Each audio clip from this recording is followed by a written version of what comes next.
Welcome to ఈనాడు ఈ ప్రతిభ. నా పేరు రాజయ్య. సో మనం ఆంధ్రప్రదేశ్ సామాజిక సాంస్కృతిక చరిత్రలో లాస్ట్ క్లాసుల నుండి శాతవాహన పూర్వయుగం గురించి, అందులో భాగంగా పూర్వ చారిత్రక యుగం గురించి, అందులో భాగంగా శిలాయుగం గురించి చెప్పుకుంటున్నాం. మనకు ఆంధ్రప్రదేశ్ సామాజిక సాంస్కృతిక చరిత్రలో మన ఫస్ట్ టాపిక్ వచ్చేసి శాతవాహన పూర్వయుగం. శాతవాహన పూర్వయుగంలో మళ్ళీ ఫస్ట్ టాపిక్ వచ్చేసి పూర్వ చారిత్రక యుగం. దీన్నే ప్రీ హిస్టరీగా పేర్కొంటారని చెప్పుకున్నాం. ఈ పూర్వ చారిత్రక యుగంలో మళ్ళీ ఫస్ట్ టాపిక్ వచ్చేసి శిలాయుగం. అంటే మనం లాస్ట్ క్లాస్ నుండి ఏ టాపిక్ గురించి చెప్పుకుంటున్నాం? ఆంధ్రప్రదేశ్ సామాజిక సాంస్కృతిక చరిత్రలో శిలాయుగం గురించి చెప్పుకుంటున్నాం. ఆ శిలాయుగానికి సంబంధించి ప్రాచీన శిలాయుగం, మధ్య శిలాయుగం గురించి మనం లాస్ట్ క్లాస్లో చెప్పుకున్నాం. ఇక ఈ క్లాసులో మిగిలిన నవీన శిలాయుగం గురించి చెప్పుకుందాం. రైట్, నవీన శిలాయుగం. శిలాయుగం, నవీన శిలాయుగం. సో ఈ నవీన శిలాయుగాన్ని ఇంగ్లీష్లో నియోలిథిక్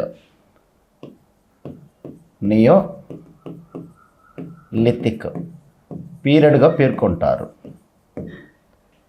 నవీన శిలాయుగం లేక నియోలిథిక్ పీరియడ్. ఓకేనా? సో మరి నవీన శిలాయుగం యొక్క పీరియడ్ ఏంటి? నవీన శిలాయుగానికి సంబంధించినటువంటి పీరియడ్ అయితే ఇక్కడ మనని కొంచెం కన్ఫ్యూజ్ చేస్తుంది. ఈ పీరియడ్, నవీన శిలాయుగానికి సంబంధించిన పీరియడ్ మనని కొంచెం కన్ఫ్యూజ్ చేస్తుంది. సో దీని గురించి కొంత క్లారిటీగా తెలుసుకోవాలి. ఓకేనా? అయితే వాస్తవానికి ఇక్కడ మనం ముందుగా గమనించాల్సింది ఏంటంటే, భారతదేశంలో అన్ని ప్రాంతాల్లో ఏకకాలంలో శిలాయుగం ప్రారంభం కాలేదు. నిజానికైతే ప్రపంచంలోనే అన్ని ప్రాంతాల్లో ఏకకాలంలో శిలాయుగం ప్రారంభం కాలేదు. వాస్తవానికి ప్రపంచ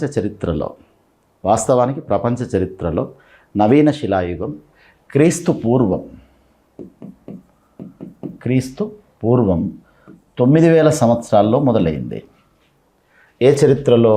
ప్రపంచ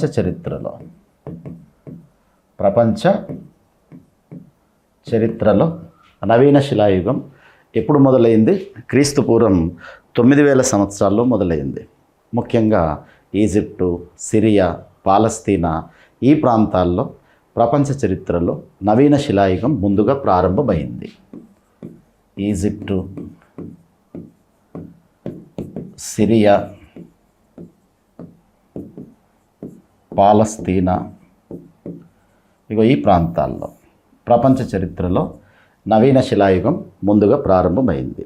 ఇప్పుడు మనం భారతదేశం విషయానికి వస్తే, నిజానికైతే భారతదేశంలో అన్ని ప్రాంతాల్లో ఏకకాలంలో నవీన శిలాయుగం ప్రారంభం కాలేదు.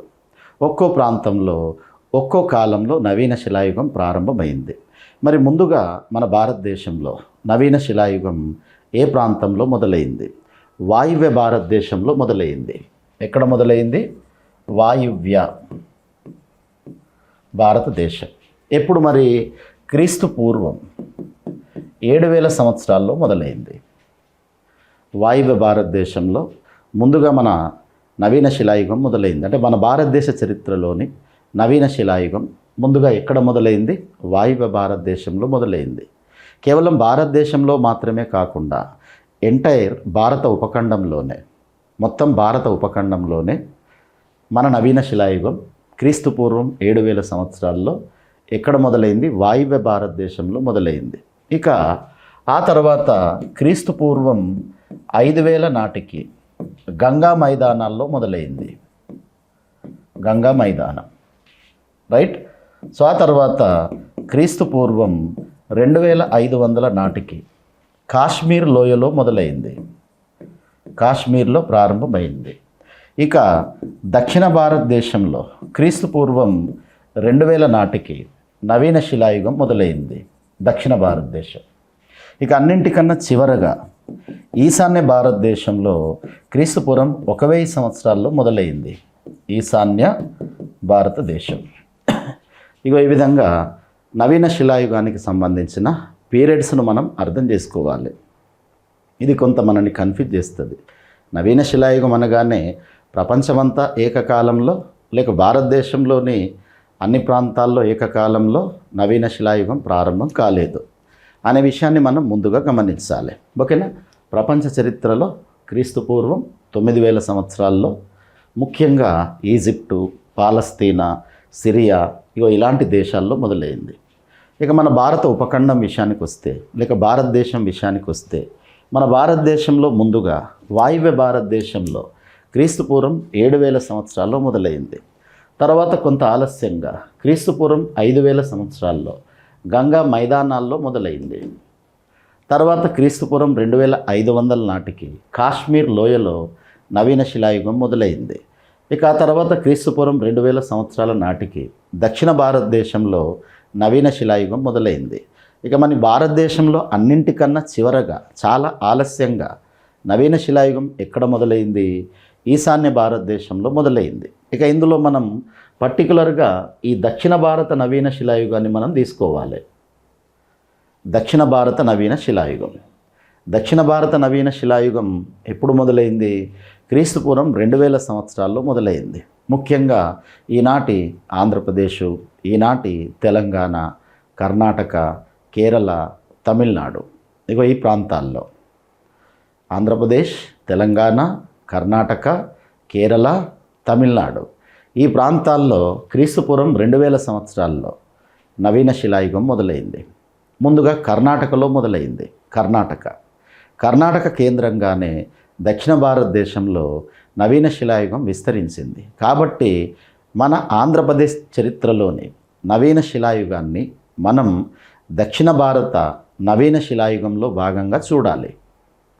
ఆంధ్రప్రదేశ్ చరిత్రలోని నవీన శిలాయుగాన్ని ఏ ప్రాంత చరిత్రలోని నవీన శిలాయుగంలో భాగంగా చూడాలి? దక్షిణ భారత చరిత్రలోని నవీన శిలాయుగంలో మనం భాగంగా చూడాలి. ఈ విధంగా దీనికి సంబంధించినటువంటి పీరియడ్ను మనం అర్థం చేసుకోవాలి. ఓకేనా, రైట్. ఇక ఇప్పుడు మరొకసారి మనం భారతదేశం విషయానికి వద్దాం. సో ఇప్పుడు క్రీస్తు పూర్వం 2000 సంవత్సరాల్లో మన దగ్గర నవీన శిలాయుగం మొదలైంది. ఈ నవీన శిలాయుగం క్రీస్తు పూర్వం 1000 వరకు కొనసాగింది. ఓకేనా. క్రీస్తుపూర్వం 2000 సంవత్సరాల్లో మొదలై క్రీస్తుపూర్వం 1000 నాటికి మన దగ్గర నవీన శిలాయుగం కొనసాగింది. అదే మరి ఉత్తర భారత చరిత్రను తీసుకుంటే, ఉత్తర భారత చరిత్రలో అప్పటికే శిలాయుగం పూర్తయిపోయింది. ఉత్తర భారత చరిత్రలో అప్పటికే శిలాయుగం పూర్తయిపోయింది. అంటే మన దగ్గర నవీన శిలాయుగం ప్రారంభమయ్యే నాటికి ఉత్తరాదిలో శిలాయుగమే పూర్తయిపోయింది. నిజానికి ఉత్తరాదిలో శిలాయుగం ఎప్పుడు పూర్తయింది? క్రీస్తు పూర్వం 4000 నాటికి ఉత్తరాదిలో శిలాయుగమే పూర్తయిపోయింది.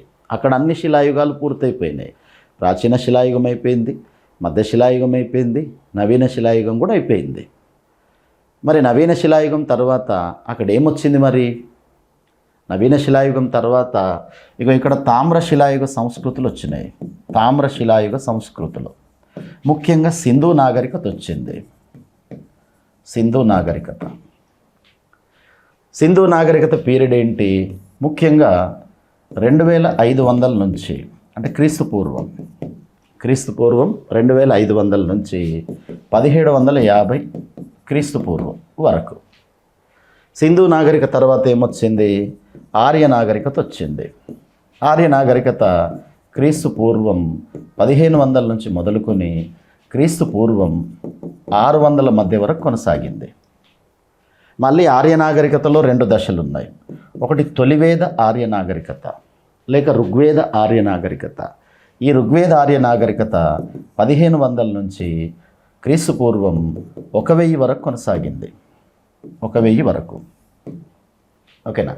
ఇక్కడ మన నవీన శిలాయుగ పీరియడ్ చూడండి, 2000 నుంచి క్రీస్తుపూర్వం 1000 వరకు కొనసాగింది. ఓకేనా. అంటే మన నవీన శిలాయుగము ఉత్తరాదిలో ఒకటి సింధు నాగరికతకు సమకాలీనంగా కొనసాగింది, 2 ఆర్య నాగరికతకు సమకాలీనంగా కొనసాగింది. ముఖ్యంగా ఆర్య నాగరికతలో తొలివేద ఆర్య నాగరికతకు సమకాలీనంగా కొనసాగింది. ఉత్తరాదిలో సింధు నాగరికత ఉన్నప్పుడు, ఉత్తరాదిలో సింధు నాగరికత, అదేవిధంగా తొలివేద ఆర్య నాగరికతలు కొనసాగుతున్నప్పుడు మరి మన దక్షిణ భారతదేశ పరిస్థితి ఏంటి? దక్షిణ భారతదేశంలో నవీన శిలాయుగం కొనసాగుతుంది. సో కాబట్టి దక్షిణ భారత నవీన శిలాయుగము ఉత్తర భారత తామ్రశిలాయుగ సంస్కృతులకు లేక అందులో భాగమైనటువంటి సింధు నాగరికతకు, అదేవిధంగా తర్వాత వచ్చినటువంటి తొలివేద ఆర్య నాగరికతకు లేదా ఋగ్వేద ఆర్య నాగరికతకు సమకాలీనమైంది అని మనం అర్థం చేసుకోవాలి. ఓకేనా? ఇగో ఈ విధంగా ఇక్కడ మనం పీరియడ్ను అర్థం చేసుకోవాలి. సరే, పీరియడ్ వాస్తవానికైతే ప్రామాణికమేం కాదు. అది 2000 నుంచి 1000 లేక 4000 నుంచి 1000 అనేది ప్రామాణికం కాదు. కాకపోతే మీకు అవగాహన ఉందా లేదా అనే విధంగా ప్రశ్న ఎలా అడగొచ్చు? ఉత్తరాదిలో సింధు నాగరికత కొనసాగుతున్న కాలంలో, ఉత్తరాదిలో ఋగ్వేద ఆర్య నాగరికత కొనసాగుతున్న కాలంలో మరి మన ఆంధ్రప్రదేశ్లో పరిస్థితి ఏంటి? ఆంధ్రప్రదేశ్లో ఏ చరిత్ర కొనసాగుతుంది? ఏ యుగం కొనసాగుతుంది? అంటే నవీన శిలాయుగం కొనసాగుతుంది. ఇగో ఈ విధంగా మనం ఆన్సర్ను గుర్తించాలి. రైట్? ఇగో ఇది నవీన శిలాయుగానికి సంబంధించి పీరియడ్ అని అర్థం చేసుకోవాలి, లేక దేశవ్యాప్తంగా ఉన్నటువంటి ప్రపంచవ్యాప్తంగా ఉన్నటువంటి పరిస్థితి. రైట్? ఇక ఇప్పుడు నవీన శిలాయుగానికి సంబంధించినటువంటి ఇతర విశేషాల గురించి చెప్పుకుందాం. నవీన శిలాయుగానికి సంబంధించినటువంటి మరి ఇతర విశేషాలు ఏంటి? సో నిజానికైతే నవీన శిలాయుగంలో విప్లవాత్మకమైన మార్పులు వచ్చాయి అని చెప్పొచ్చు. నవీన శిలాయుగంలో ఎలాంటి మార్పులు వచ్చాయి? విప్లవాత్మకమైన మార్పులు వచ్చాయి అని చెప్పొచ్చు. అంటే చాలా మార్పులు వచ్చాయి, విప్లవాత్మకమైనటువంటి మార్పులు వచ్చినాయి మానవ జీవితంలో. మానవ జీవితం చాలా మార్పుకు లోనయ్యింది. మానవ జీవితంలో అనేక మార్పులు వచ్చాయి. అందుకే గార్డెన్ చైల్డ్ అనేటువంటి చరిత్రకారుడు, గార్డెన్ చైల్డ్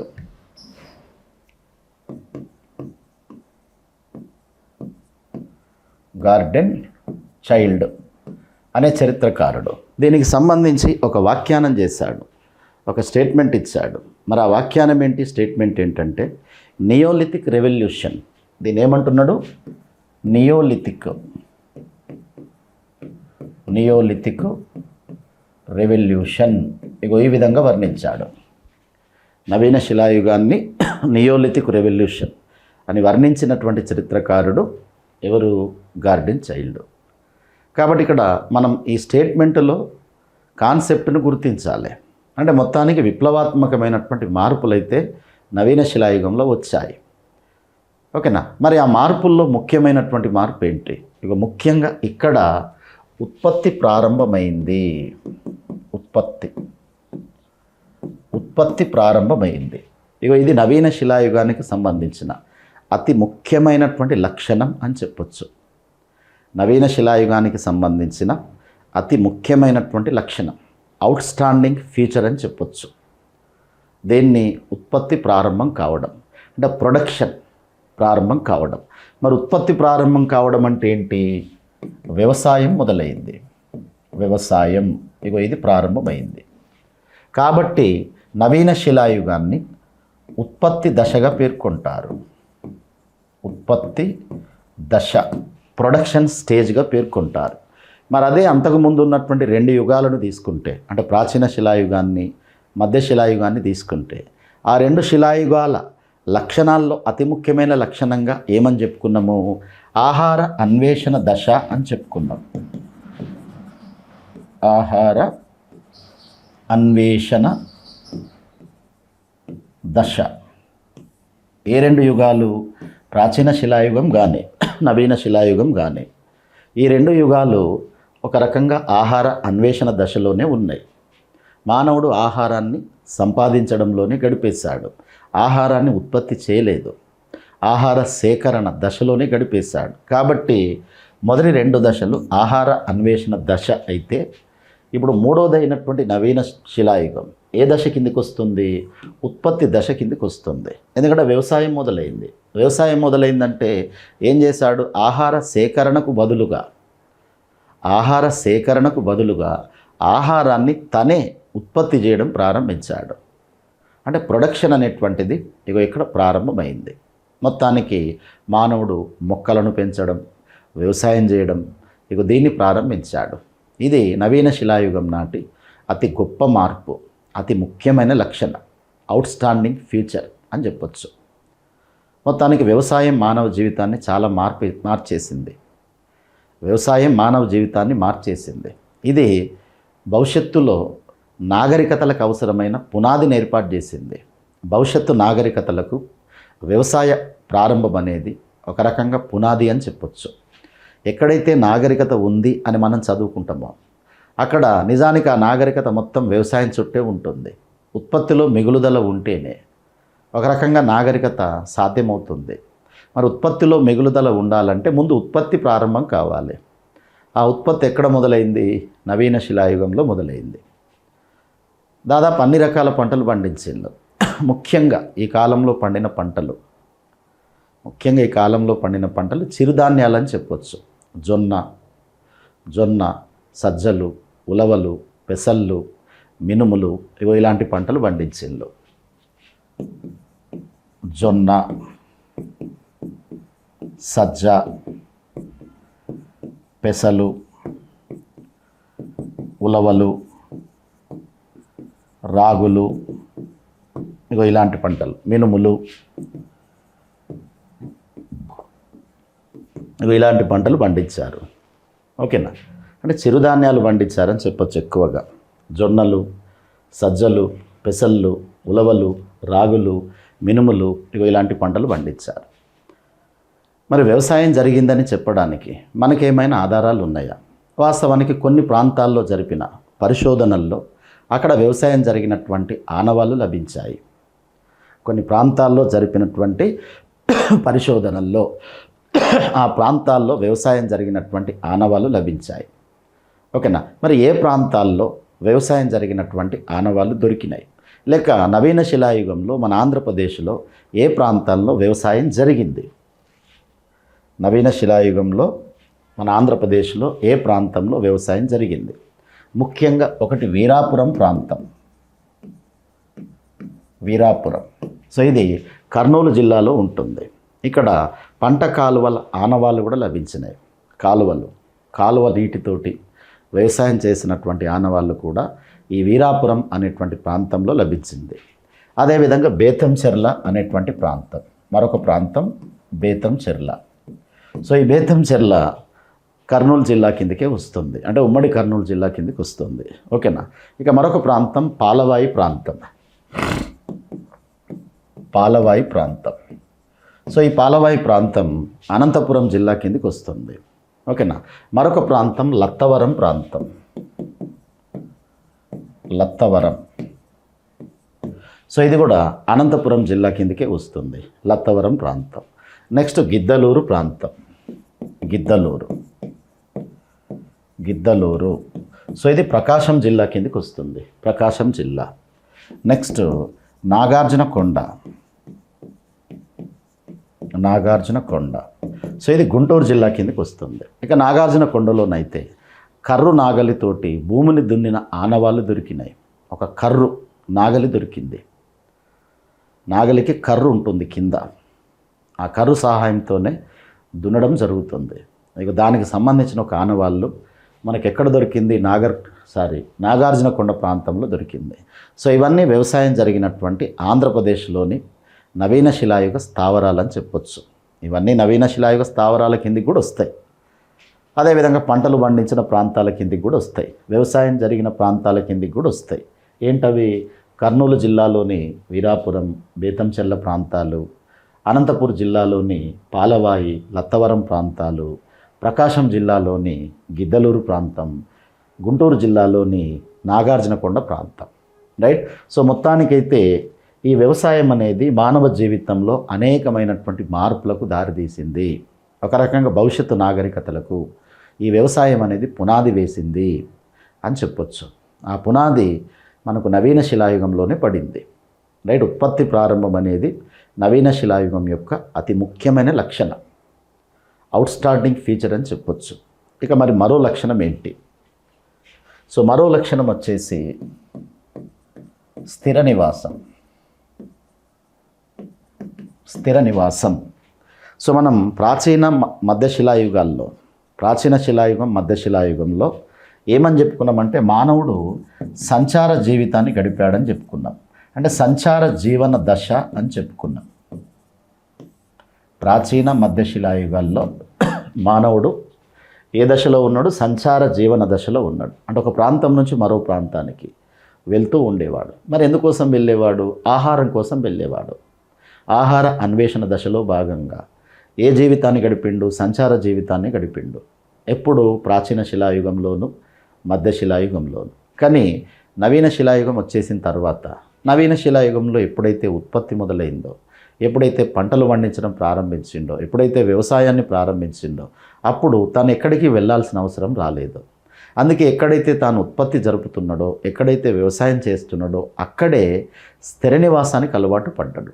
సో కాబట్టి ఇక్కడ సంచార జీవితాన్ని వదిలేశాడు, స్థిర నివాసానికి వచ్చేసాడు. కాబట్టి ఇప్పుడు నవీన శిలాయుగాన్ని మనం ఏమనాలి? స్థిర నివాస దశ. స్థిర నివాస దశ. సో ఈ స్థిర నివాసం కూడా మానవ జీవితంలో చాలా మార్పులకు కారణమైంది. ఒక రకమైనటువంటి వ్యవస్థీకృతమైన జీవితం ఇక్కడ మొదలైంది. సంఘ జీవితం మొదలైంది, సామూహిక జీవితం మొదలైంది. చిన్న చిన్న గ్రామాలు వెలిసినాయి. ఆ గ్రామాలే కాలక్రమేణా నగరాలుగా రూపాంతరం చెందినాయి. సో కాబట్టి వ్యవస్థీకృతమైనటువంటి జీవనం ఆర్గనైజ్డ్ లైఫ్ ఇక్కడ మొదలైంది. ఈ ఆర్గనైజ్డ్ లైఫ్, ఈ వ్యవస్థీకృత జీవనం కూడా కాలక్రమేణా దేనికి దారితీసింది? నాగరికతలకు దారితీసింది, సివిలైజేషన్కు దారితీసింది. మరి సివిలైజేషన్ ఉండాలంటే వ్యవస్థీకృతమైన జీవనం ఉండాలి. వ్యవస్థీకృతమైన జీవనం అంటే ఏంటి? నేను ఓ రంగంలో నైపుణ్యం కలిగిన వాడిని, మరొక వ్యక్తి మరో రంగంలో నైపుణ్యం ఉంటుంది. అతనికి కావలసినటువంటి అవసరాలను నేను తీరుస్తా, నాకు కావలసిన అవసరాలను అతడు తీరుస్తాడు. మా ఇద్దరికి కావలసిన అవసరాలు మరొక వ్యక్తి తీరుస్తాడు. మా ముగ్గురికి కావలసిన అవసరాలు మరొక వ్యక్తి తీరుస్తాడు. అంటే ఈ విధంగా ఒకరికొకరు సహకరించుకుంటూ, ఒకరికొకరు సహాయపడుకుంటూ జీవనాన్ని సాగించడమే వ్యవస్థీకృతమైనటువంటి జీవనం. ఇక్కడ శ్రమ విభజనకు కూడా అవకాశం ఉంటుంది. ఇవన్నీ సమీప భవిష్యత్తులో దేనికి దారితీయబోతున్నాయి? నాగరికతలకు దారితీయబోతున్నాయి. కాబట్టి మనం ఇందాక చెప్పుకున్నట్టుగా భవిష్యత్తు నాగరికతలకు నవీన శిలాయుగంలో పునాది పడింది అని మనం ఖచ్చితంగా చెప్పొచ్చు. ఓకేనా? మొత్తానికి ఇక్కడ స్థిర నివాసం అయితే మొదలైంది. గ్రామాలు వెలిసినాయి, పట్టణాలు కాలక్రమేణా గ్రామాలే పట్టణాలుగా రూపాంతరం చెందినాయి. మరి ఎలా నివసించాడు? స్థిర నివాసం అంటే గుండ్రని గుడిసెలు వేసుకొని నివసించాడు. గుండ్రని గుడిసెలు వేసుకొని మానవుడు నివసించడం ప్రారంభించాడు. దీనికి సంబంధించిన ఆధారాలు కూడా మనకు కొన్ని ప్రాంతాల్లో దొరికినాయి. మరి ఏ ప్రాంతాల్లో దొరికినాయి? దీనికి సంబంధించినటువంటి ఆధారాలు మనకి ఏ ప్రాంతాల్లో దొరికినాయి? సో ముఖ్యంగా ఒకటి హులికల్లు అనే ప్రాంతం. ఇక్కడ గుండని గుడిసెలు వేసుకొని నివసించిన ఆనవాళ్ళు దొరికినాయి. ఇది అనంతపురం జిల్లాలో ఉంటుంది. అనంతపురం జిల్లా. మరొకటి లత్తవరం. సో ఇది కూడా అనంతపురం జిల్లాలోనే ఉంటుంది. పులికల్లు, లత్తవరం ఈ రెండు అనంతపురం జిల్లా కిందకి వస్తాయి. ఇక మరొకటి గన్లూరు ప్రాంతం. సో ఇది మనకి ఎగ్జామినేషన్ పాయింట్ ఆఫ్ వ్యూలో ఇంపార్టెంట్ అవుతుంది. గన్లూరు అనేది ఎగ్జామినేషన్ పాయింట్ ఆఫ్ వ్యూలో ఇంపార్టెంట్ అవుతుంది. ఏంటి మరి దీనికి ఉన్న ఇంపార్టెన్స్ అంటే దేశంలో ఎక్కడా లేని విధంగా ఇక్కడ మనకు కొత్త తరహా ఇండ్లు కనిపించాయి. ఆ కొత్త తరహా ఇండ్లు ఎలా ఉన్నాయంటే ఒక బండను తొలిచి లేక ఒక కొండను తొలిచి ఇండ్లను నిర్మించుకున్నారు. అంటే బండను తొలిచి ఇల్లుగా మార్చుకున్నారు, కొండను తొలిచి ఇండ్లుగా మార్చుకున్నారు.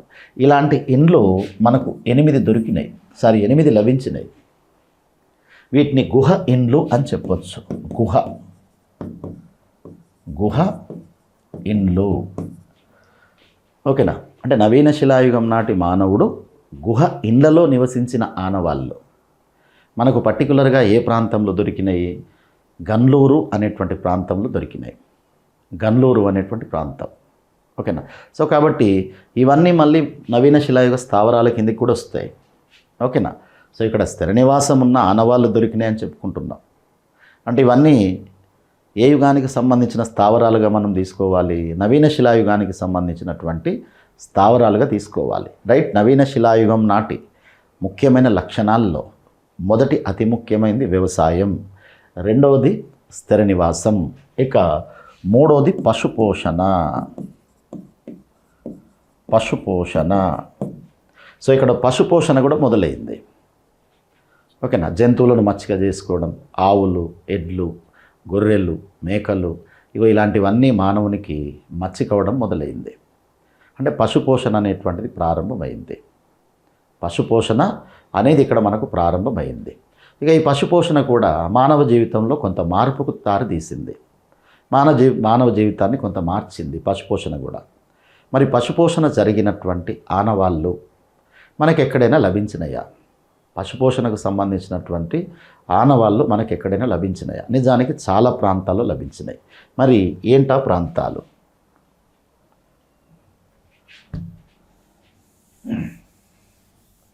సో ఒకటి పాలవాయి ప్రాంతం. పాలవాయి అనేటువంటి ప్రాంతం. సో ఈ పాలవాయి ప్రాంతం అనంతపురం జిల్లా కిందకి వస్తుంది. పాలవాయి ప్రాంతం అనంతపురం జిల్లా కిందకి వస్తుంది. ఇక్కడ పేడకుప్పలు తగులబెట్టగా ఏర్పడ్డ బూడిద దిబ్బలు లభించాయి. పేడకుప్పలు తగులబెట్టగా ఏర్పడ్డ బూడిద దిబ్బలు ఇక్కడ లభించాయి. పేడకుప్పలు తగులబెట్టగా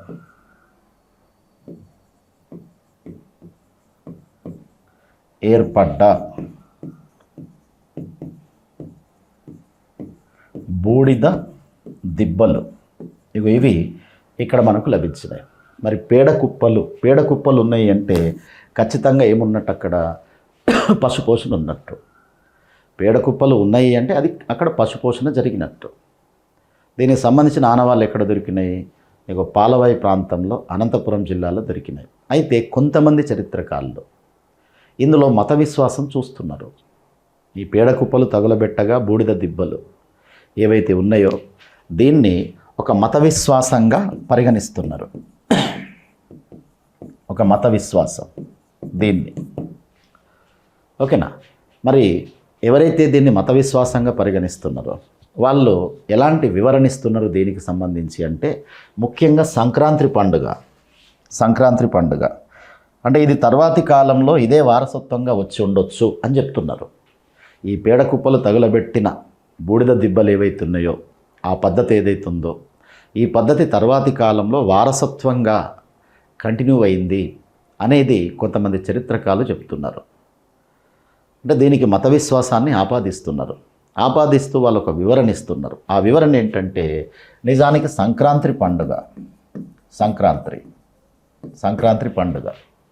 సంక్రాంతి పండుగలో భాగంగా పశువులను అలంకరిస్తారు. కనుమ రోజు పశువులను అలంకరిస్తారు. పశువులను అడవులోకి తోలుకెళ్ళి పేడ పిడకలతోటి మంట వేస్తారు. వాటినే భోగి మంటలని కూడా అంటారు. మంట వేస్తారు. అక్కడ ఆ బూడిద తర్వాత కాలంలో బూడిద ఉండిపోతుంది అక్కడ. అదేవిధంగా అక్కడ ఒక దేవుణ్ణి పూజిస్తారు. ఆ దేవుని పేరు కాటమయ్య అనే దేవుణ్ణి పూజిస్తారు. ఈ కాటమయ్య దేవుణ్ణి అడవి దేవుడిగా, పశువుల రక్షకుడిగా భావిస్తారు. అడవిని కాపాడే దేవుడిగా, పశువుల రక్షకుడిగా కాటమయ్య అనేటువంటి దేవుణ్ణి ఈనాటికి కూడా అనంతపురం ప్రజలు భావిస్తున్నారు. అదేవిధంగా ఈ దేవుని ఆరాధనకు చిహ్నంగానే ఇప్పటికీ అనంతపురం ప్రాంతంలో ఓ కొండకు ఈ పేరుతో పిలవడం జరుగుతుంది. కొండని ఈ పేరుతో పిలవడం జరుగుతుంది. ఏమంటున్నారు? కాటమయ్య కొండ అంటున్నారు. అనంతపురంలో కాటమయ్య కొండ, కాటమ కొండ, ఇలాంటి పేర్లు ఉన్నాయి. కాటమ రాయుడు, ఇలాంటి పేర్లు కూడా ఉన్నాయి. అంటే ఇది బహుశా నవీన శిలాయుగం నాటి సంస్కృతి నుంచి వచ్చిన సాంప్రదాయమేమో, ఇదొక మతపరమైన విశ్వాసమేమో అనేది కొంతమంది చరిత్రకారుల యొక్క అభిప్రాయం. ఎందుకంటే సంక్రాంతి పండుగను గమనిస్తే, సంక్రాంతి పండుగలో పేడ పిడకలను ఉపయోగిస్తాం. పేడ పిడకలను కాలుస్తారు. భోగి మంటల్లో పేడ పిడకలను కాలుస్తారు. సో కాబట్టి ఇక్కడ బూడిద దిబ్బలు ఏమని చెప్పుకుంటాం మనము? పేడ కుప్పలు తగలబెట్టగా ఏర్పడ్డ బూడిద దిబ్బలు అని చెప్పుకుంటున్నాం. ఓకేనా. బహుశా దాంట్లో మత విశ్వాసం కూడా ఉంటే ఉండొచ్చు. అది పశుపోషణ జరిగింది అని చెప్పడానికి సంకేతమే. బేడకుప్పలు అంటే పశుపోషణ జరిగింది అని చెప్పడానికి కూడా సంకేతంగానే మనం తీసుకోవాలి. ఓకేనా, రైట్. ఇది కూడా నవీన శిలాయుగానికి సంబంధించినటువంటి మరొక ముఖ్యమైనటువంటి లక్షణం. ఏం చెప్పుకుంటున్నాము? ఒకటి వ్యవసాయం, అతి ముఖ్యమైన లక్షణం. రెండవది స్థిర నివాసం, మరో ముఖ్యమైన లక్షణం. మూడవది పశుపోషణ, మరొక ముఖ్యమైనటువంటి లక్షణం. ఇక ఇప్పుడు నాలుగవది మట్టి పాత్రలు. మట్టి పాత్రలు వాడారు. ఓకేనా, అయితే అంతకుముందు కూడా మధ్యశిలాయుగంలో మట్టి పాత్రలు వాడినలో, కానీ ఆ మట్టి పాత్రలకు నవీన శిలాయుగం నాటి మట్టి పాత్రలకు ఒక తేడా ఉంటుంది. సో ఆ తేడా ఏంటంటే, మధ్యశిలాయుగం నాటి మట్టి పాత్రలు చేతితో తయారు చేయబడ్డాయి, కానీ నవీన శిలాయుగం వచ్చేసరికి కుమ్మరి చక్రం సహాయంతో తయారు చేశారు. కుమ్మరి చక్రం సహాయంతో మట్టి పాత్రలను తయారు చేశారు. ప్రత్యేకంగా నవీన శిలాయుగం నాటి మట్టి పాత్రలకు ఆర్కియాలజిస్టులు ఒక పేరు పెట్టారు. ఇక ఆ పేరు బిఆర్డబ్ల్యూ మట్టి పాత్రలు. బిఆర్డబ్ల్యూ మట్టి పాత్రలు. ఇక్కడ ఈ పేరు మనకు చాలా ఇంపార్టెంట్. పేరు మీద ప్రశ్న అడగవచ్చు. నవీన శిలాయుగం నాటి మట్టి పాత్రలకు ఆర్కియాలజిస్టులు పెట్టినటువంటి పేరేంటి? బిఆర్డబ్ల్యూ మట్టి పాత్రలు. ఏంటి మరి బిఆర్డబ్ల్యూ అంటే? బ్లాక్, రెడ్, వేర్ మట్టి పాత్రలు. Black, red, ware, pottery. ఓకేనా, అంటే వీటినే షార్ట్కట్లో ఈ విధంగా పిలుస్తారు. అంటే ఇవి చూడడానికి ఎలా ఉంటాయంటే నలుపు, ఎరుపు రంగులో ఉంటాయి. ఈ మట్టి పాత్రలు నలుపు, ఎరుపు రంగులో ఉంటాయి. ఓకేనా, కింది భాగం, అడుగు భాగం నలుపు రంగులో ఉంటుంది, లోపలి భాగం ఎరుపు రంగులో ఉంటుంది. ఓకేనా, సో కాబట్టి వీటికి ఆర్కియాలజిస్టులు పెట్టిన పేరు బిఆర్డబ్ల్యూ మట్టి పాత్రలు. అయితే ఈ మట్టి పాత్రలకు సంబంధించి మరొక ఆసక్తికరమైనటువంటి అంశం ఏంటంటే, కర్నూలు ప్రాంతంలో దేశంలో ఎక్కడా దొరకని విధంగా, కర్నూలు ప్రాంతంలో దేశంలో ఎక్కడా దొరకని విధంగా నవీన శిలాయుగానికి సంబంధించిన ఒక కొమ్ము కుండ దొరికింది. కొమ్ము ఆకారపు కుండ. కొమ్ము ఆకారపు కుండ ఎక్కడ దొరికింది? కర్నూలులో దొరికింది. ఇలాంటి కుండలు మన దేశంలో ఎక్కడా దొరకలేదు. ఇక ఇది చాలా ఇంపార్టెంట్. దీని మీద కూడా ప్రశ్న అడగవచ్చు. భారతదేశంలో ఎక్కడా దొరకని ఒక తరహా కుండ ఎక్కడ దొరికింది? కర్నూలులో దొరికింది. అదేం కుండ?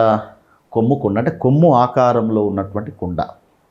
ఇక దీన్ని ప్రస్తుతం మద్రాస్ మ్యూజియంలో భద్రపరిచారు. ఇది మద్రాస్ మ్యూజియంలో ఉంటుంది. ఓకేనా, సో కాబట్టి ఇక్కడ మట్టి పాత్రలకు కూడా చాలా ప్రాధాన్యత ఉన్నట్టే. మట్టి పాత్రలు కూడా నవీన శిలాయుగం నాటి ఒక లక్షణం. మట్టి పాత్రలు కూడా నవీన శిలాయుగం నాటి ఒక లక్షణము అని చెప్పొచ్చు. రైట్. ఇక నెక్స్ట్ మరొక ముఖ్యమైనటువంటి లక్షణం పనిముట్లు. పనిముట్లు. సో పనిముట్ల తయారీలో కూడా చాలా మార్పు వచ్చింది. రాతి పనిముట్లే ఉపయోగించారు, కానీ వాటిలో కూడా చాలా మార్పు వచ్చింది. ముఖ్యంగా వాటి షార్ప్నెస్ ఇంకాస్త పెరిగింది. నునుపు చేయడం ఇంకాస్త పెరిగింది. అంటే నునుపు చేసిన, చాలా నున్నగా చేసిన రాతి పనిముట్లను, రాతి గొడ్డళ్లను, రాతి కొడవళ్లను ఈ కాలంలో ఉపయోగించారు. అదేవిధంగా వ్యవసాయానికి అనుగుణంగా, స్థిర నివాసానికి అనుగుణంగా రాతి పనిముట్లను, నునుపు దేలిన రాతి పనిముట్లను ఉపయోగించారు. దేనికి అనుగుణంగా? వ్యవసాయానికి అనుగుణంగా, అదేవిధంగా స్థిర నివాసానికి అనుగుణంగా పనిముట్ల తయారీలో మార్పు వచ్చింది. మరి వ్యవసాయానికి, స్థిర నివాసానికి అనుగుణంగా అంటే ఏంటి? ఇక్కడ ఉదాహరణకు వడిసెల రాళ్ళు తయారు చేశారు. వడిసెల రాళ్ళు. మరి వడిసెల రాళ్ళు అంటే పక్షుల బారి నుంచి పంటలను, విత్తనాలను కాపాడుకోవడం కోసం వడిసెల రాళ్ళను ఉపయోగించారు. ఇలా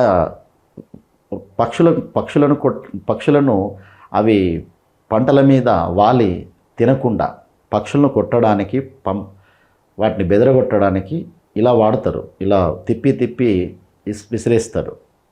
అవి వడిసెల రాళ్ళు. ఇక్కడ దాన్ని కూడా వీళ్ళు తయారు చేశారు. అదేవిధంగా రుబ్బుడు రాళ్ళు. రుబ్బుడు రాళ్ళు. మరి రుబ్బుడు రాళ్ళు అంటే ఆహార ధాన్యాలను గ్రైండ్ చేసుకోవడం, నూర్పిడి చేసుకోవడం. ఎలాగూ పంటలు పండిస్తున్నారు, ఎలాగూ ఆహార ధాన్యాలు పండిస్తున్నారు, కాబట్టి ఏం చేయాలి?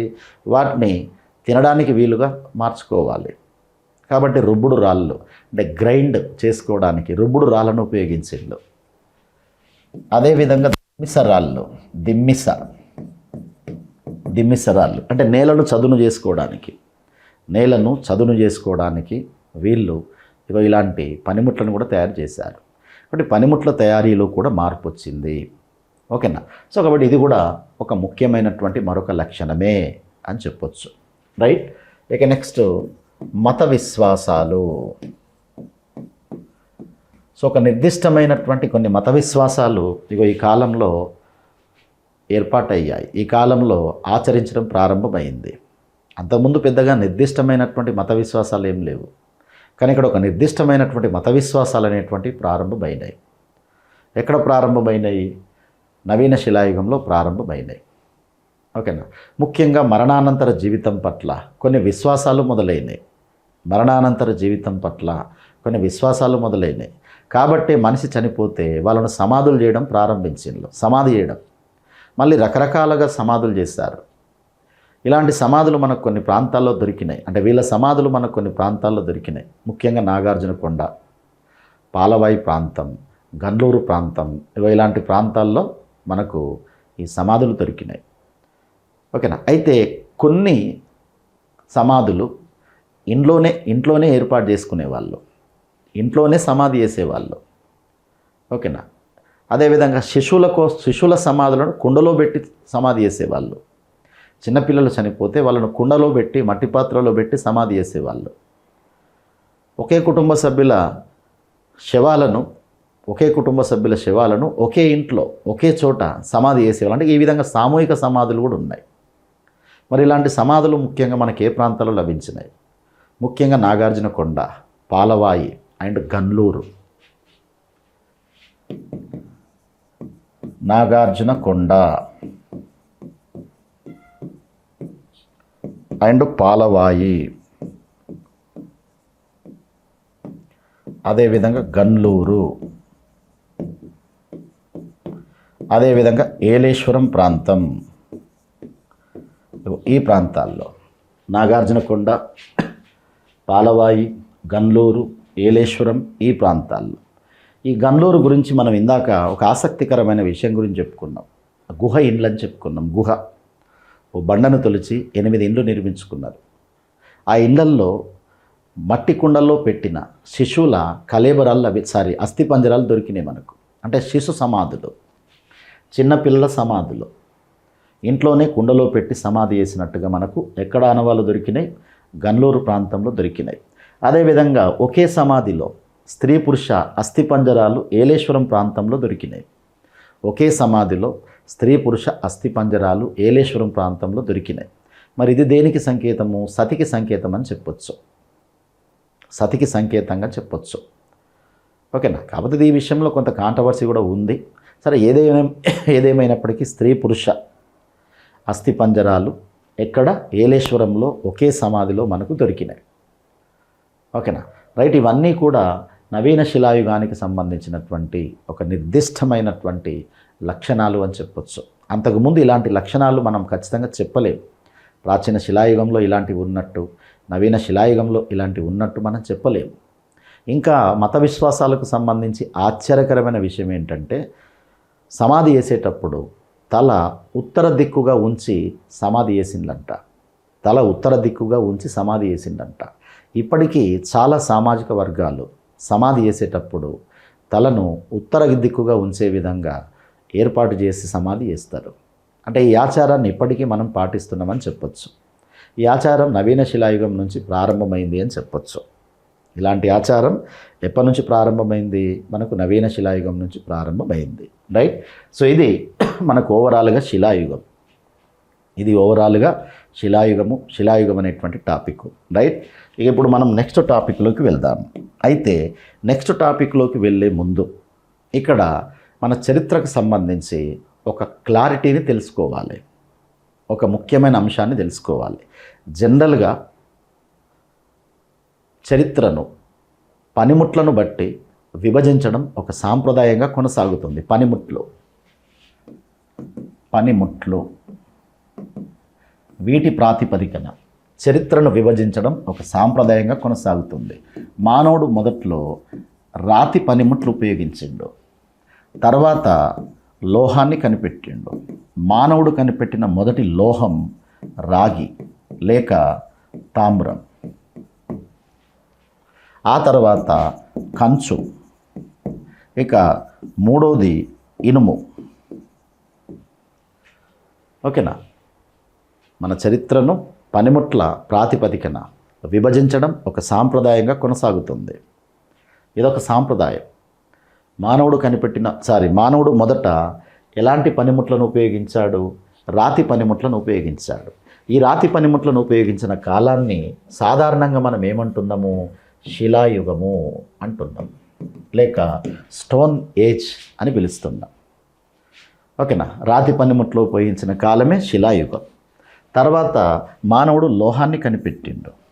మానవుడు కనిపెట్టిన మొదటి లోహం ఏంటి? రాగి లేక తామ్రం. రాగి లేక తామ్రం. కాబట్టి ఈ కాలాన్ని లోహశిలాయుగంగా పేర్కొంటారు. లోహశిలాయుగం. లోహశిలాయుగం లేక దీనికే మరో పేరు తామ్రశిలాయుగం.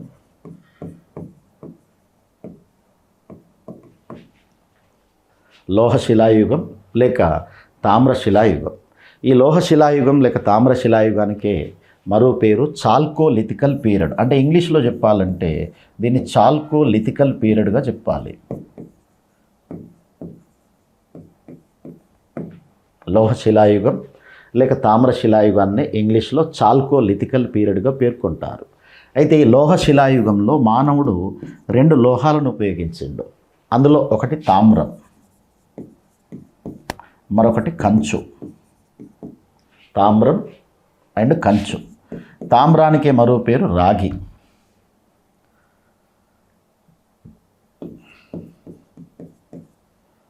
రాగి. దీన్నే ఇంగ్లీష్లో కాపర్ అంటాం. కాపర్. ఇక రెండవది కంచు. కంచుకే మరో పేరు కాంస్యం. దీన్నే ఇంగ్లీష్లో మనం బ్రాంజ్ అంటాం. బ్రాంజ్. ఓకేనా?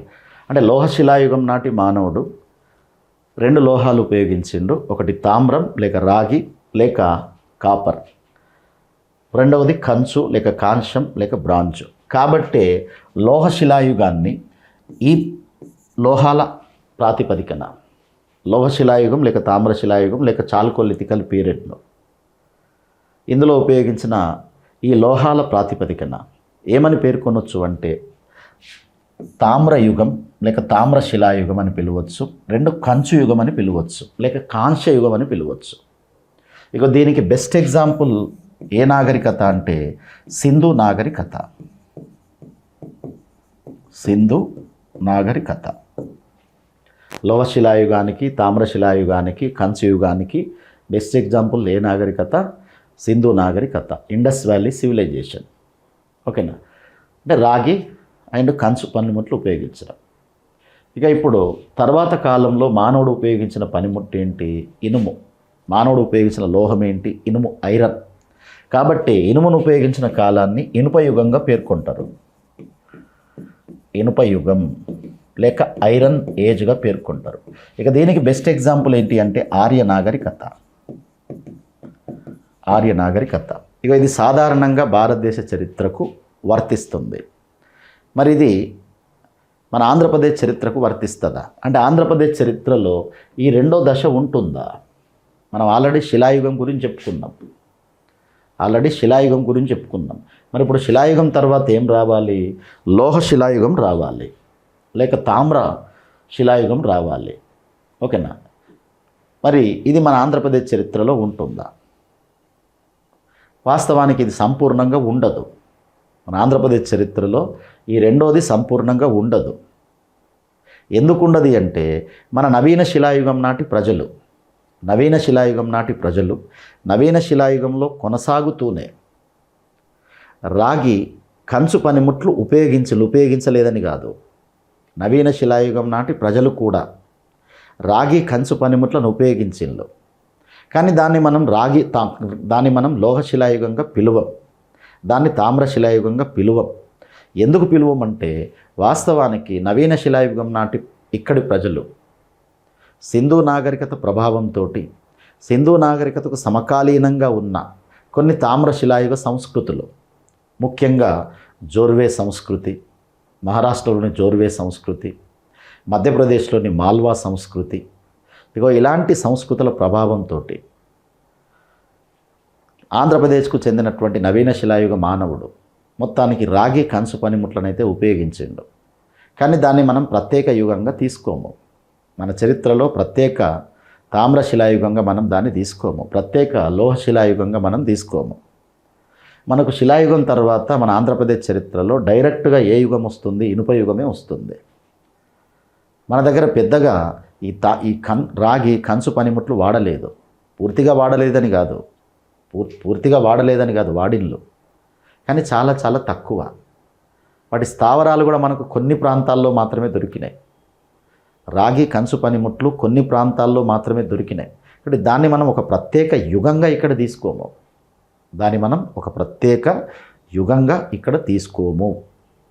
ఓకేనా? మరి అయినా కూడా ఇక్కడ మన ఎగ్జామినేషన్ పాయింట్ ఆఫ్ వ్యూలో ఒకవేళ తామ్రశిలాయుగం అని కనుక అనుకుంటే ఆ తామ్రశిలాయుగానికి సంబంధించిన స్థావరాలు, ఆనవాళ్ళు ఎక్కడన్నా ఉన్నాయా మన ఆంధ్రప్రదేశ్లో? కొన్ని ప్రాంతాల్లో మాత్రమే దొరికినాయి. కానీ దాన్ని పూర్తిగా తామ్రశిలాయుగంగా పరిగణించారు. రాగి కంచు పనిముట్లు దొరికిన మాట నిజం, కానీ అంత మాత్రం చేత దాన్ని పూర్తిగా లోహశిలాయుగంగా పరిగణించరు, తామ్రశిలాయుగంగా పరిగణించరు. మన ఆంధ్రప్రదేశ్ చరిత్రలో లోహశిలాయుగం లేదు, తామ్రశిలాయుగం లేదు. శిలాయుగం తర్వాత డైరెక్ట్గా ఏ యుగంలోకి వెళ్ళిపోతుంది మన ఆంధ్రప్రదేశ్ చరిత్ర? ఇనుప యుగం కిందకి వెళ్ళిపోతుంది. మరి మన ఆంధ్రప్రదేశ్లో ఈ లోహశిలాయుగానికి సంబంధించిన, అంటే భారతదేశం అంతా లోహశిలాయుగం ఉంది, మన దగ్గర లోహశిలాయుగం లేదు. దక్షిణ భారతదేశంలో లోహశిలాయుగం లేదు. దక్షిణ భారతదేశంలో ఎందుకు లోహశిలాయుగం లేదు? అసలు నవీన శిలాయుగమే ఆలస్యంగా మొదలైంది. ఉత్తరాదిలో నవీన శిలాయుగం పూర్తయిన 2000 సంవత్సరాల తర్వాత, దాదాపు 2-3 వేల సంవత్సరాల తర్వాత మన దగ్గర నవీన శిలాయుగం, దక్షిణాదిలో నవీన శిలాయుగం మొదలైంది. అందుకే దక్షిణాదిలో ప్రత్యేకంగా తామ్రశిలాయుగం లేదని చెప్తారు, కంచుయుగం, కాంస్యయుగం లేదని చెప్తారు, బ్రాంజ్ ఏజ్ అని లేదని చెప్తారు. అయినా కూడా అక్కడక్కడ కొన్ని కంచు, రాగి పనిముట్లు మన దగ్గర కూడా దొరికినాయి. మరి మన దగ్గర ఎక్కడ దొరికినాయి? రాగి కంచు పనిముట్లు మన దగ్గర ఏ ప్రాంతాల్లో దొరికినాయి? ఇక ముఖ్యంగా కర్నూలు జిల్లాలోని పాతపాడు ప్రాంతం, కృష్ణా జిల్లాలోని కీసరపల్లి ప్రాంతం, అదేవిధంగా కర్నూలు జిల్లాలోని ముచ్చల చింతమాను గని ప్రాంతం. ఓకేనా? ఒకటి పాతపాడు, 2 ముచ్చల చింతమాను గని, 3 కీసరపల్లి. ఈ ప్రాంతాల్లో మాత్రం మనకు రాగి కంచు పనిముట్లు దొరికినాయి. ఓకేనా? కానీ అవి చాలా చాలా తక్కువ. అందుకే మనం దీన్ని ప్రత్యేక యుగంగా పరిగణించట్లేదు మన చరిత్రలో. శిలాయుగం తర్వాత డైరెక్ట్గా ఏ యుగం వస్తుంది మన దగ్గర? ఇనుప యుగమే వస్తుంది. రైట్? సరే, ఎగ్జామినేషన్ పాయింట్ ఆఫ్ వ్యూలో చెప్పుకుందాం, తీసుకోవాలి దీన్ని. మన దగ్గర ఎక్కడ రాగి కంచు పనిముట్లు దొరికినాయి? పాతపాడు ప్రాంతం, ముచ్చల చింతమానుగని ప్రాంతం. ఈ 2 కర్నూలు జిల్లా కిందకి వస్తాయి. అదేవిధంగా కృష్ణా జిల్లాలోని కీసరపల్లి ప్రాంతం. అయితే మన దగ్గర ప్రత్యేకంగా తామ్రశిలాయుగం లేకపోయినా మన దగ్గర ఈ స్థావరాలకు ప్రత్యేకత ఉంది. ఆ ప్రత్యేకత ఏంటంటే చిత్రాలంకృతమైన మట్టి పాత్రలు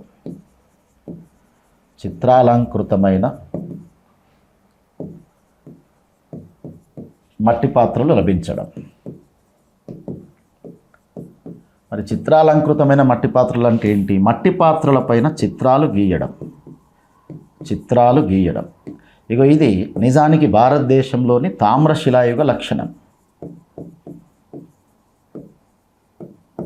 లేక లోహశిలాయుగ లక్షణం. భారతదేశ శిలాయుగంలో, నవీన శిలాయుగంలో మట్టి పాత్రలపైన చిత్రాలు గీయలేదు. కానీ తామ్రశిలాయుగ సంస్కృతుల్లో మాత్రం మట్టి పాత్రలపైన చిత్రాలు గీశారు. అలా చిత్రాలు గీసిన మట్టి పాత్రలు ఇప్పుడు మన దగ్గర కూడా దొరికినాయి. పాతపాడు, ముచ్చల చింతమాను గని అండ్ కీసరపల్లి ఈ ప్రాంతాల్లో కూడా ఎలాంటి మట్టి పాత్రలు దొరికినాయి? చిత్రాలు గీయబడ్డ మట్టి పాత్రలు దొరికినాయి. వాటి మీద చిత్రాలు ఉన్నాయి చాలా స్పష్టంగా. ఇక అలాంటి మట్టి పాత్రలు ఇక మనకు దొరికినాయి. ఓకేనా. ఇక ఇంతకు మించి మన తామ్ర శిలాయుగం గురించి ప్రత్యేకంగా చెప్పుకోలేము, ఇంతకు మించి చెప్పుకోలేము. ఇక శిలాయుగం గురించి చాలా చెప్పుకోవచ్చు. ఓకేనా. ఇనుపయుగం గురించి చాలా చెప్పుకోవచ్చు, కానీ మధ్యలో ఉన్నటువంటి తామ్ర శిలాయుగం గురించి ఇంతకు మించి మనం చెప్పుకోలేము. ఎందుకంటే కేవలం ఈ ప్రాంతాల్లో మాత్రమే మనకు రాగి, కంచు పనిముట్లు దొరికినాయి. అంటే దీన్ని మనం ప్రత్యేకమైన యుగంగా పరిగణించట్లేదు అంతే.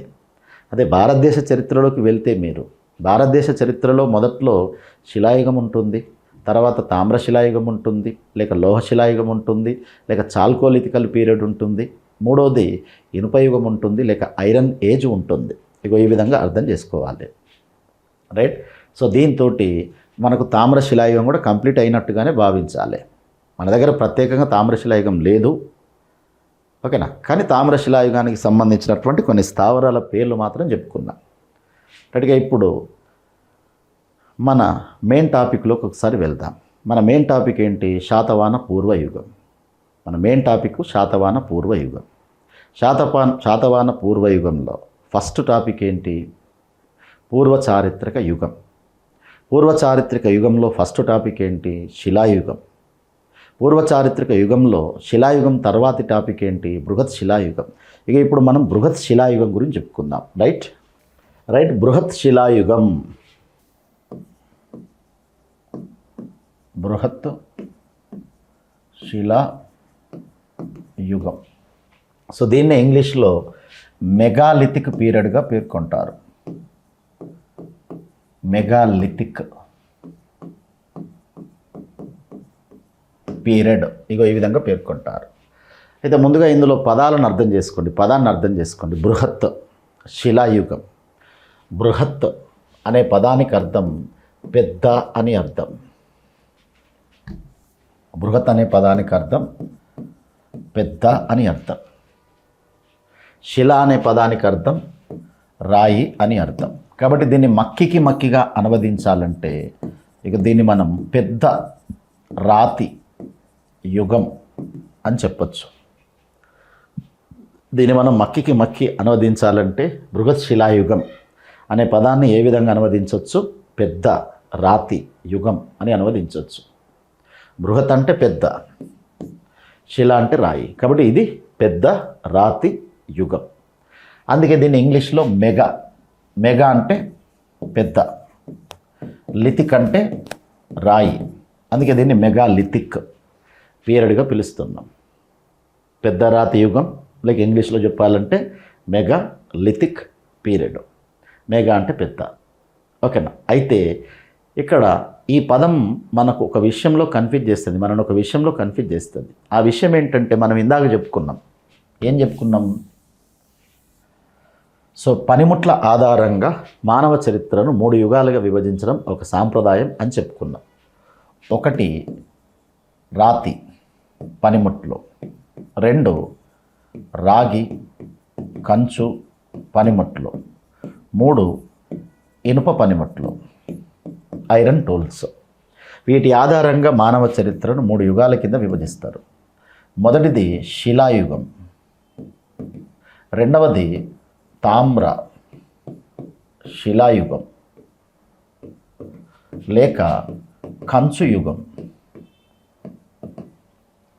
లేక దీనికే మరో పేరు లోహ శిలాయుగం.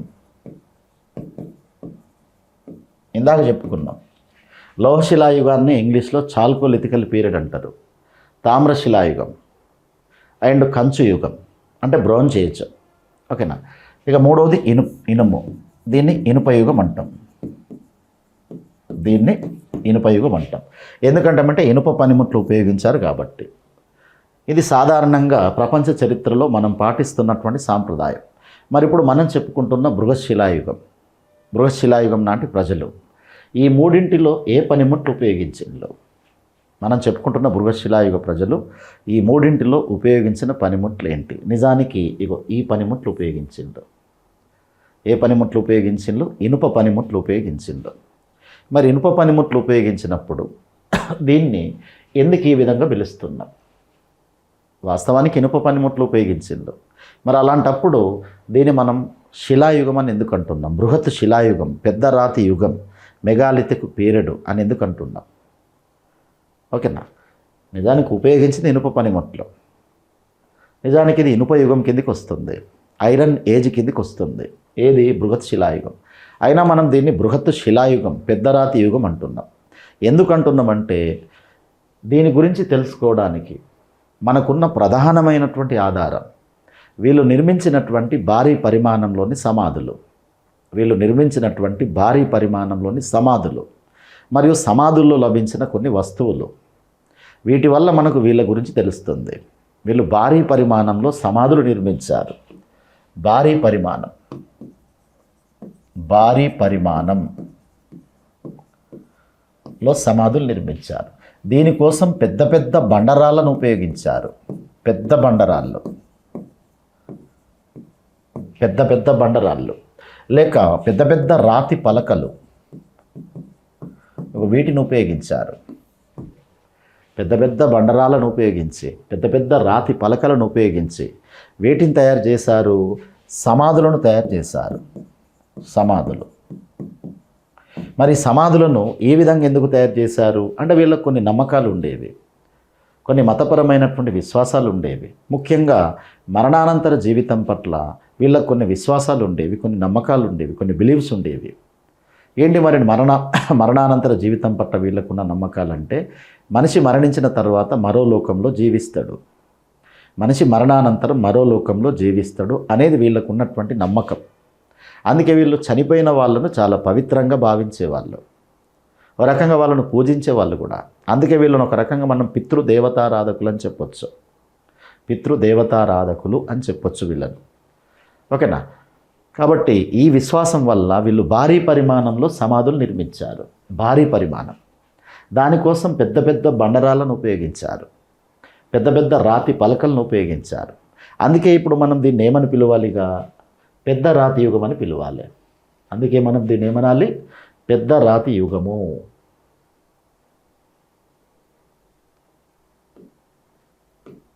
పెద్ద రాతి, ఇందాక చెప్పుకున్నాం, బృహత్ అంటే పెద్ద, శిల అంటే రాయి.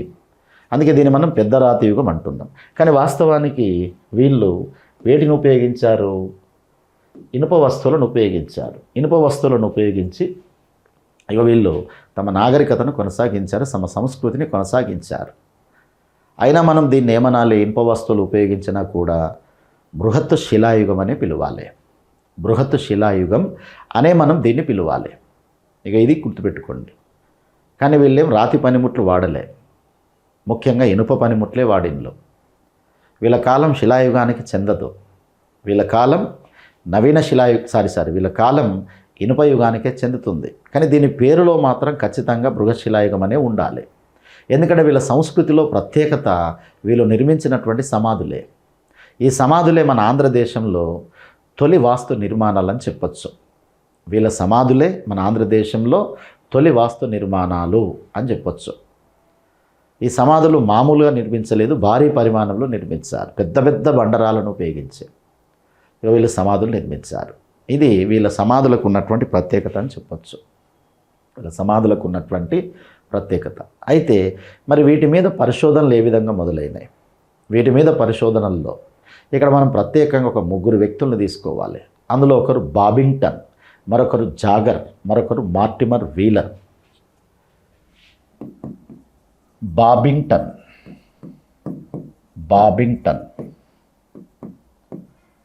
Jogger and Mortimer wheeler. ఇక వీళ్ళు వీటి మీద పరిశోధన జరిపిన ఆర్కియాలజిస్టులు. బాబింగ్టన్ ముఖ్యంగా 19వ శతాబ్దంలో మొదటిసారిగా ఈ బృహత్ శిలాయుగం గురించి, ఆ బృహత్ శిలాయుగానికి సంబంధించిన సమాధుల గురించి ఇతడు ఒక పత్రం విడుదల చేశాడు, ఒక పేపర్ విడుదల చేశాడు, ఒక ఆర్టికల్ విడుదల చేశాడు. ఎవరు? బాబింగ్టన్, 19వ శతాబ్దంలో.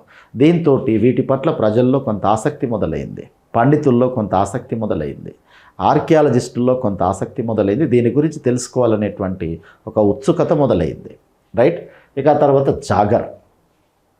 సో ఈ జాగర్ మొదటిసారిగా ఈ బృహత్ శిలాయుగానికి సంబంధించిన తవ్వకాలు జరిపాడు.